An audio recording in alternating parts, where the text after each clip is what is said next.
way of life,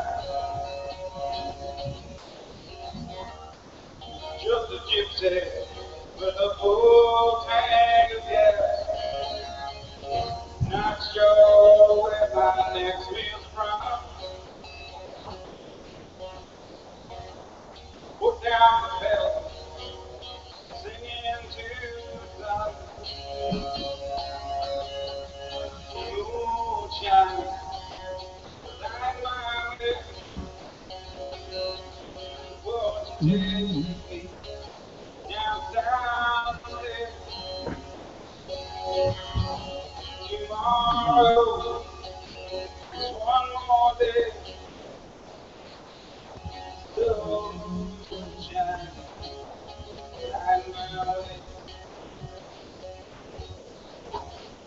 No boat ever ready to go.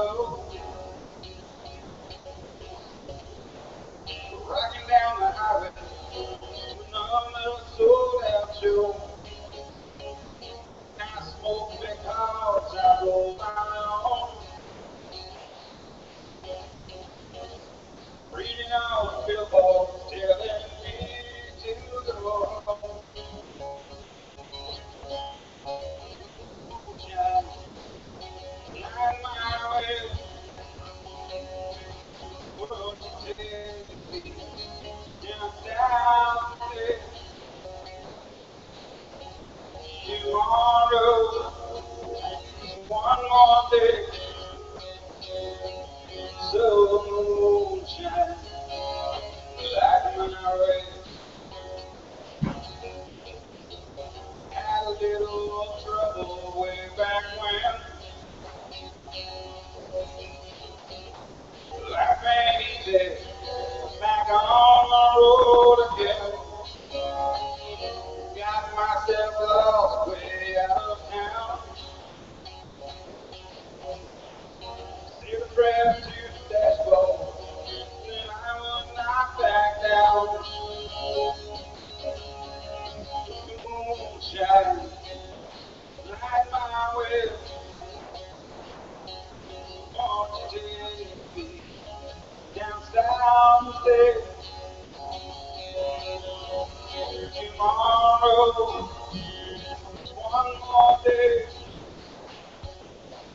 sunshine, light my way.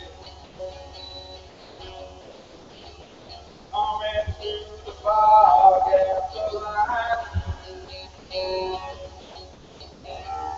It cross your fingers that you'll make it home alive. Shadows jump out from my car. Keep your dice on the dashboard and your light man in the jar. I got Johnny calling in at 10:30, so when the phone rings, I'll catch it. Light my way. Won't you take me down south there? Tomorrow is one more day. Sunshine, light my way. Moonshine, light my way. Good morning, Walrus Nation. You're listening to the Get You Over the Hump Wednesday edition of the Walrus Attack Show here on the Walrus Radio Network and watching the live video stream from the Medieval Custom Cycle Studios here in Street, Maryland. We appreciate y'all hanging out with us. Did you play the lottery last night? Well, if you did, I got your numbers, but it don't look like anybody hit it because the estimated jackpot for the next drawing on Friday, August the 22nd, is $180 million with a cash option of 107. I think I could work with that, don't you? Your numbers for Tuesday, August the 19th, 2014 are 22, 39, 56, 67, 71, and your Powerball was 15. Again, your numbers for last night, August the 19th, Mega Millions numbers 22, 39, 56, 67, 71, and your Mega Ball was 15. Now, for those watching on the YouTube stream, yes, that is a brace on my left hand. I didn't break anything. Had an incident last night at the house that required me to go to the emergency room and left me with a few lacerations on my hand. And got it immobilized just so I don't agitate the cuts and irritate them. They're sutured shut and everything's fine. I'm fine. The hand works. It's all good. Just yours truly, being yours truly, the dumbass that I am, ended up making a trip to the emergency room last night. So no big deal. Few cuts. I'll have a couple of new scars. I'll be good as new in a few weeks. Don't worry about it. We talked to Johnny Lang at 10:30. We didn't get the stripclubchoppers.com report in yesterday. Johnny had a prior commitment, and so he asked if we could reschedule. We're going to get that in at 10:30 today. We'll talk to him, find out what's going on in the world of strip club choppers and strip club baggers. He had a huge, successful unveiling of his new line of parts, strip club baggers, there in Sturgis. And now he's gearing up and getting ready for Ocean City, Maryland. That's right. The one and only Mr. Johnny Lang's making his way to Ocean City, Maryland. Strip Club Chopper Southeast, big country, and the entire crew from down there will be up. And we're looking forward to talking to him about that. We'll have more information about that in the stripclubchoppers.com report at 10:30 with Mr. Johnny Lang. So you know that there has been some real talk going on about this Redskins. Every professional sporting team that has any reference to Native Americans has kind of been under fire here lately, but the Redskins have been the predominant one that is catching the most flack. Well, Mike Ditka, former Bears coach, you remember him from back in the 80s, the heydays of the Chicago Bears with Jim McMahon and the Chicago Shuffle and all that stuff. They had their own video. Hell, they won the Super Bowl, only lost one game all year long. You know who I'm talking about, right? He's a current ESPN analyst now. All right, well, Mike Ditka has always been that guy that doesn't care what he says or who he says it to. He speaks the truth and he speaks his mind, and he just lets the chips fall where they may. Well, he weighed in on the Washington Redskins nickname controversy, saying he finds it so stupid and appalling. In an interview with RedskinsHistorian.com, Ditka made it clear he had no plans to refrain from using the team nickname during the season, as some NFL announcers have said they are considering. These are excerpts from the interview. You got to understand, this is Mike Ditka. What's all the stink over the Redskin name? It's so much, and then he throws an explicit about crap. It's incredible. We're going to let the liberals of the world run this world. It was said out of reverence, out of pride to the American Indian. Even though it was called a redskin, what are you going to call them, brownskins? This is so stupid, it's appalling, and I hope that the owner keeps fighting for it and never changes it, because the Redskins are part of American football history, and it should never be anything but the Washington Redskins. That's the way it is. Then he goes on later on in the interview to start blasting the politically incorrect idiots in America. He just quoted, "It is all the politically incorrect idiots in America. That's all it is. It's got nothing to do with anything else. We're going to change something because we can. Hey, listen, I went through it in the 60s too. I mean, come on. Everybody lined up. Did this. It's fine to protest. That's your right. If you don't like it, protest. You have a right to do that. But to change the name, that's ridiculous. Change the Constitution. We've got people trying to do that too, and they're doing a pretty good job." From Mike Ditka. As for how his views,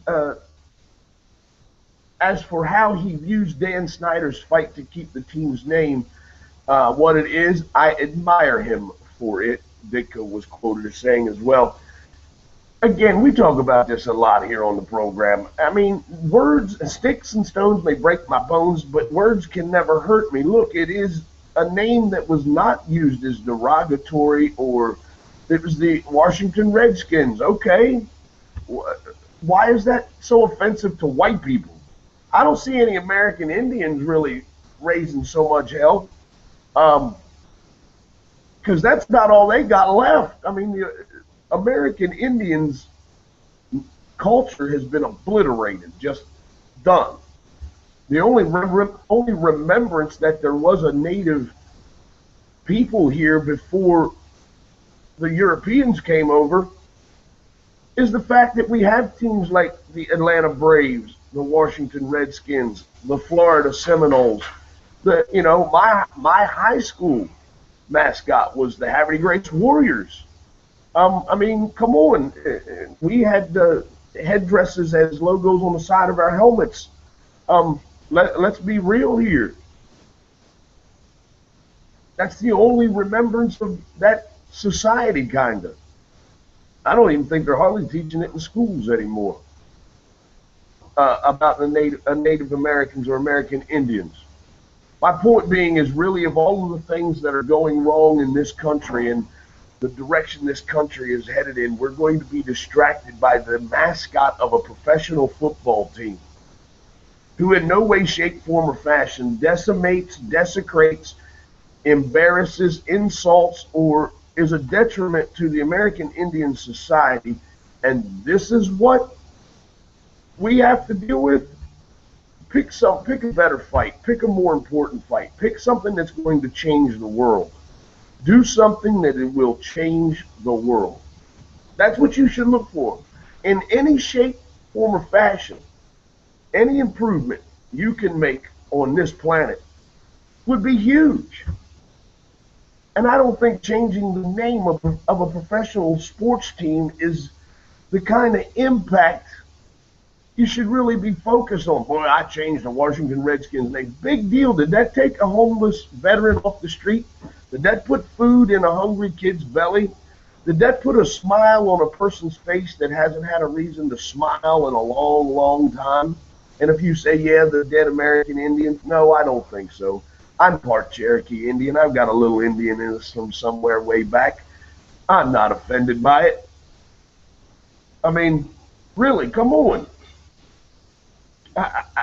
I find it ridiculous and petty in the fact that we are wasting energy on such a petty thing when we could be spending that energy in a positive way on more important situations and issues. We would be way better off as a society. Yeah, but that's my 2 cents, and that's how I feel about it. But Mike Ditka chimes in and lets them know, hey man, it's the politically correct idiots of this country. We're going to let the liberals run this planet. I love Coach Ditka. He's quite a guy, Don't forget, coming up at 10:30, we've got the StripClubChoppers.com report with Mr. Johnny Lang. Also, this weekend, it is the Nothing Fancy Tour in Green Lane, Pennsylvania. We'll be up there with Randy Cycle Shack, Strip Club Choppers, PA, New Jersey. Bikerlist.com, and I have some scheduling news for you as well. There will be no show on Friday because we're participating in the Nothing Fancy Rally. Also, due to my little incident last night, I have a 9:30 doctor's appointment in the morning for a wound specialist, just to see the cuts and clean them. It's not nothing major, but 9:30, and they wanted to see me ASAP. So that means that preempts the show for tomorrow. So this is the last broadcast for this week, boys and girls. We'll be back with you Monday morning for another edition of the Thunder Walrus Show. We'll have the Nothing Fancy wrap up and all of that. Be sure, if you're not doing anything, it's tent camping. It's $40 for the entire weekend. Free beer is included in your admission price. It's a 21 and over party. You must be 21 to enter. Be sure you go on Facebook and look up Nothing, N-U-T-H-I-N, Nothing Fancy 2014. You can check out Strip Club Choppers, PA New Jersey's page, bikerlist.com's page. Find it on the events page. Wherever you can find it, find it. And if you were in the eastern Pennsylvania area, just north of Philadelphia, just south of Quakertown, I believe it's where it's located, right there off of the Northeast Extension 476. Come on by, bring a tent, bring your loved ones, bring a friend, bring yourself, that's all. Come by, party, and hang out with us. It's going to be a great weekend for Nothing Fancy there in Green Lane, Pennsylvania. What do I got coming up for you? I've got Scott Bloodsworth, Out of the Dark, coming up. Enjoy it. We'll be back with more entertainment and fun. This is the Thunder Walrus Show, and we're getting you over the hump. Good morning, y'all.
Good morning, Walrus Nation. You're listening to the Thunder Walrus Show and watching the live video stream from Medieval Custom Cycle Studios here in Street, Maryland. What's the weirdest thing you've ever woken up to after a nap? Or just woken up to, period? How about a bloody stranger on your couch? Yep, that's what happened in Massachusetts. The Associated Press and Marlborough, Massachusetts. A Massachusetts man who fell asleep in a chair in his living room over the weekend got quite the surprise when he woke up. What happened was he fell asleep on his couch. I thought it was a nap. He fell asleep in his chair in his living room watching TV, apparently. And the Marlborough homeowner woke up to a bloody stranger asleep on the couch. The Marlborough homeowner got his wife, children, and father-in-law out of the home at about 4:30 a.m. Saturday and called police. The Metro Daily News reports that responding officers arrested 30-year-old Timothy Francis Benway, charged him with entering a building at night, putting a person in fear and vandalism. How about breaking and entering? It said police say Benway's injuries were consistent with a, quote, highly intoxicated, unquote, person walking through a wooded area and falling down. The hell kind of injury is that? I mean, he got dirty knees? I mean, come on. He got, like, bark in his teeth? How do you know he was walking through a wooded area and fell down? How do you know somebody didn't beat him with a ball bat? I mean, if I'd have found a dude asleep, a bloody dude on my couch, I'd have made sure he was dead. Just saying, you're in my house, you're already bleeding, I'll put you out of your misery. Bail was set at a mere $500 at Benway's arraignment on Monday. He told police he had no idea how he got injured or how he even ended up in the home. Yeah, that whole drink him up quick. He must have been at a party, got drunk, wandered off aimlessly or something. Maybe, you ever done that to a friend, got him good and drunk, and then just took him out, dropped him off in a cornfield? The sad part is when you go back and then they're not there, then you're terrified because you don't know what happened to them. Usually they sober up, walk away, or get up and walk away. Now, see, you can't do that now because people got cell phones. Back in the day when we were doing it in the 80s, late 70s, early 80s, people didn't have cell phones. You dropped them off in the middle of a cornfield, they was just stuck. Half the time they didn't know where they were because we take them way out up in North Hartford. Us Haverty Grace river rats from down there on the Chesapeake and Susquehanna River. We didn't know nothing about all that bad farm country up there in Whiteford and North Hartford area. You go up there. We knew where North Hartford High School was because we had to get in there and get out to go to basketball games, football games, stuff like that. You go up there next to the high school and drop them off. That's how they know where they were, though, because they'd walk up and eventually come up into high school, and there was a payphone there. Use those. But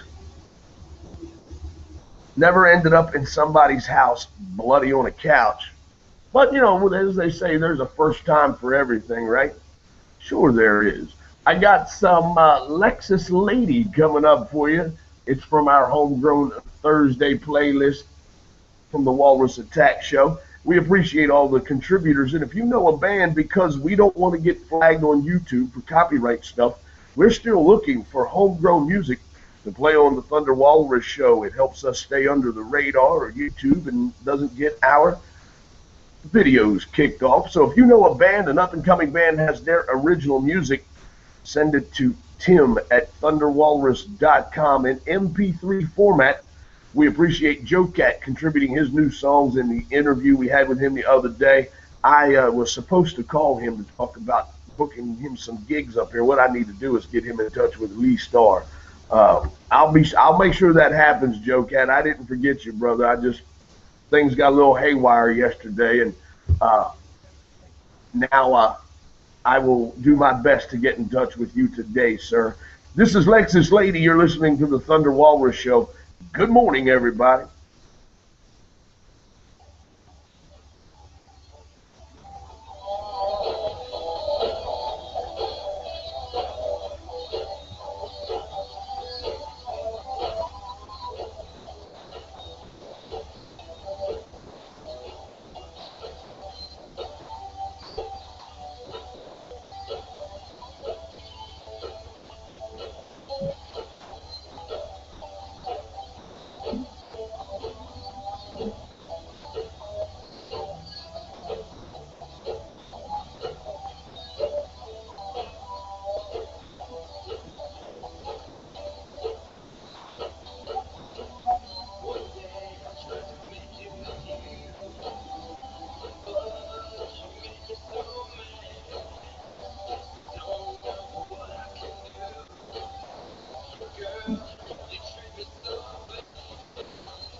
Right, so for the viewers that just watch me smack myself in the head, that fly is driving me nuts.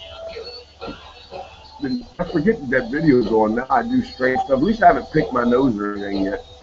That'll be the fun thing, right? When I do that. No, it won't. That'll be the most embarrassing thing. I forgot the camera's on. I picked my nose. I stopped picking my nose about 4 years ago. I'm just kidding. Let's see. A Florida mom is in trouble. Police say her 7-year-old son helped alert them. Hey, hang on, this ain't Johnny. Medieval Custom Cycles, this is Tim speaking. Can I help you? No, he isn't. He's out of town for a day or two. He had a family emergency to tend to. Can I help you with something?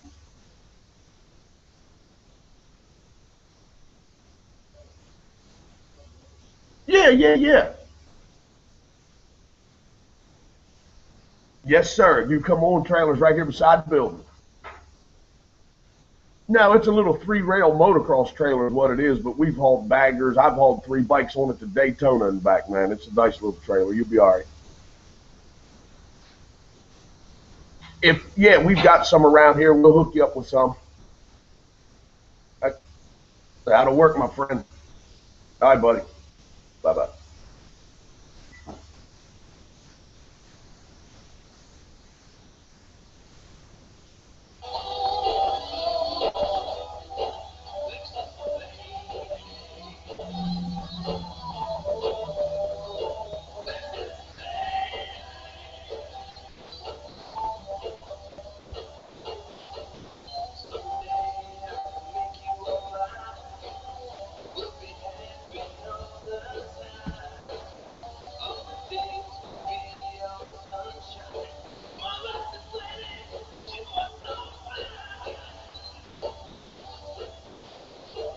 You can call now.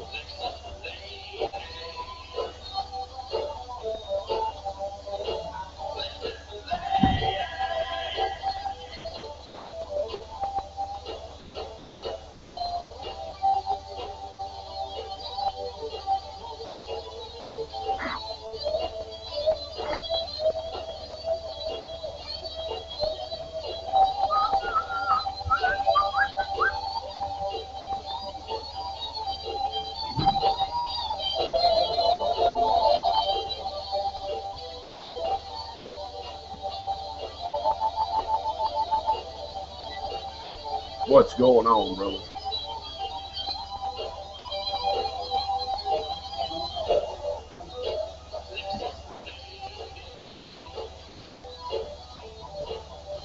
Right on, right on. You made it home safely sound, though, huh? Death wobble and all. I'm sure it was. Here we go. Hang on just a second. Good morning, Walrus Nation. You're listening to the Thunder Walrus Show and watching the live video stream from the Medieval Custom Cycle Studios in Street, Maryland. Those of you watching on YouTube, those of you listening via the Spreaker broadcast, we appreciate you hanging out with us. Now, because of a scheduling conflict, we moved our stripclubchoppers.com report to today. Death, wobble, and all, Mr. Johnny Lang has made it back south, safe and sound, and he's back at it again, getting ready for all the fall rallies. I believe Ocean City, Maryland is where you're headed next, aren't you, sir? Yeah, well, that's the next show I'm headed. In a little while, I'm headed out of the house, but yeah, right now, that's the next big event. We're really looking forward to doing that. I've never actually done that rally, and I talked with my buddy who's the promoter. I guess we're at some big venue there. You probably know better than we are. We're going to be us and Full Throttle are the co-headliners for the venue. So they just confirmed Full Throttle yesterday. So the Full Throttle Semi will be in there, and our big rig will be in there. So we're looking forward to that. Yeah, very good. If you're where Michael usually sets up at, he's usually right there in the parking lot of the convention center. Jackal usually plays the convention center sometime over the weekend, and Michael and the Full Throttle and Angie and all the girls are out there usually in the parking lot. They have a good time. It'll be great to have Strip Club Choppers thrown in the mix. Ocean City Bike Week starts September 11th, 12th, 13th, and 14th, I believe. Strip Club Choppers will be there. Mr. Johnny Lang's making his very first appearance. So, how was your ride out of Sturgis? You documented it fairly well on Facebook, and I know a lot of people were following you. You made a lot of people nervous with that whole death wobble thing. Made myself nervous. So, it was an adventure, that's for sure. So just to recap, we had a really, really great Sturgis. We had three, franchises that brought out there. We had three locations. We ended up being at Buffalo Chip Bank Saloon downtown, which we've got some really exciting news on for 2015 and the 75th. Maybe even include you. But lest I digress, and then we also had a spot at the Beaver Bar, which was the last second one substitution for the Indian motorcycle spot that didn't work out. But still, hey, they're a great company, and we appreciate them trying to help us out. But anyway, so lest I digress some more, we decided, Paulie and I, my old road manager, so we had needed a little time to compress, so we decided to ride our bikes back. So Eric and Michelle, who I went out there with, the Strip Shopper Southeast franchise, that gave them an opportunity to, be alone and ride back together, and drive back together, I should say, the 44 quarters. So, and BJ, Miss Strip Shopper, she flew out Tuesday, so after we got her on the plane, Paulie and I packed up our bikes. We had a little quick business meeting with somebody there, and then we decided we're going to ride across the country, take, 4 or 5 days, enjoy it, when it started raining, just pull off, or, take a different route to avoid the weather, or try, ride, I should say, and enjoy. I've never, ever ridden across the United States. I've ridden across states, but never the United States. And I've ridden across, I've ridden both from Tampa to Myrtle Beach a couple times, and, across different states that I had lived in, California to Vegas, but never across the country. So, I don't know if that's not going to make me a biker or whatever, but I've never done that. I just never had the opportunity. Normally, I'm driving a rig or Freightliner or something to an event, People are like, why don't you ride your bike?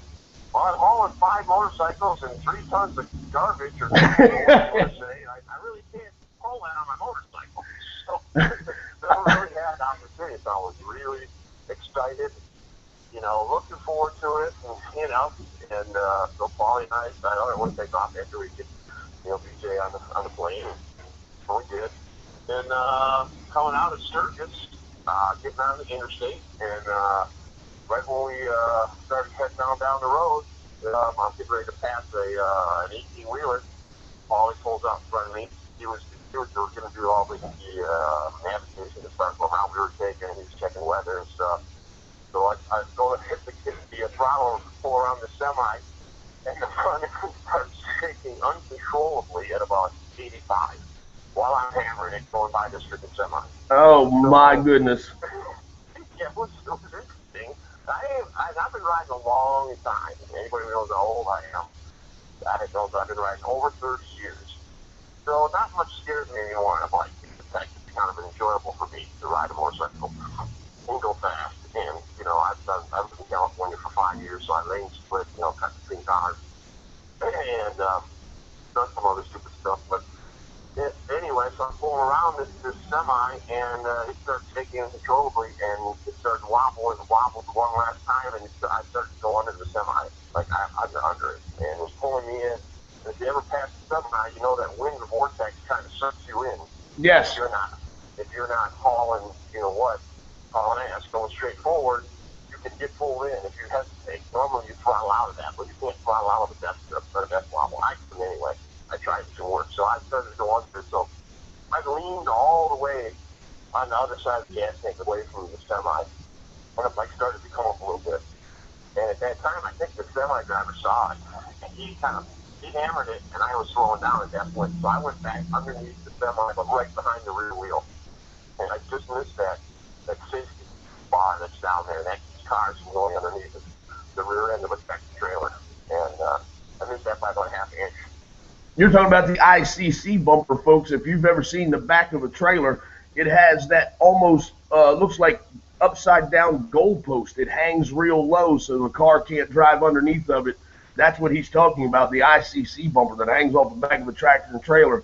Well, then you didn't make anybody feel any better, brother, when you started posting all fixed, hands-free at 100 miles an hour. Really? That was how you wanted to check it? Let's get back to the story. So I pulled over, and I thought, and everyone who's seen that bike knows it's all been altered. You know, the whole thing.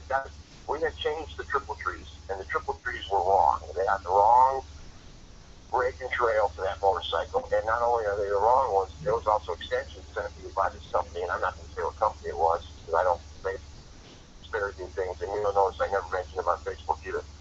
But I will say, once I pulled over, I checked the front end. I thought I had done something incorrectly. I thought my front end was coming apart, is what I thought. It wasn't. It was still tight, but it was the wrong triple trees that were put on that bike for that larger wheel. And so once I pulled over and gathered my thoughts, you know, and changed your shorts. About me, I was like, okay, I checked it all out. It's not loose. So got that, you know, got Paulie came circle back, came back around, and we were discussing what to do. So I thought it was a one-time deal. So I got back up and started riding again, and they kept on doing it. But I was ready for it this time. Every time I hit 70 to 75, the death wobble would kick in. So I decided, I pulled over, a couple options. I was going to rent the truck, drive it back, put it on the truck and take it back. That was like $2,000. Nah, I'm not going to do that.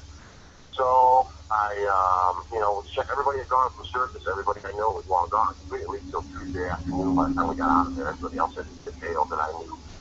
So I called Strip Club Shop in Northeast, this Strip Club Shop in Nebraska, Iowa, and talked to Colin. And he's like, dude, when I looked at that bike, I knew it was the wrong brake and trail on that bike. I said, okay. Well, he goes, why do you say anything? I don't know, I was scared too. So scared of, you know? Yeah. Sometimes scared of me. I don't know why. I was kidding. If you think something's wrong, let me know. That's information I need to have. I don't care how terrified you are. If it saves my life, tell me, please. Exactly. So I opted to nurse that bike 600 miles to Iowa. And I found out, if anybody needs to know this might be information, so everyone listen up. If you get a death wobble, push forward on the handlebars. It smooths it out. I didn't know that. I do now. So if that ever happens to you, you push forward on the bars, it smooths it right out. Okay? I found that out very quickly. So my arms got a good workout for 2 days, going those 600 miles. We got it there.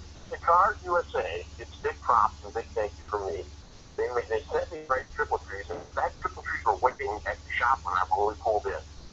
Colin and I and Paulie, mainly those two, pulled that bike apart. I sat around and made smart comments for 2 days. Took some pictures, did some laundry, went and got lunch. You know, I'm not a real mechanic. I'm a shade tree mechanic. I'm more of a designer. You know, I design parts and design bikes and design clothes, whatever, you know. Anyway, Colin took it apart and had that thing buttoned up in a day. And let me tell you something, that thing rides like a mini bike now. So, even that part of the ride, though, was still fun, even because I was enjoying myself, dealing with the death wow.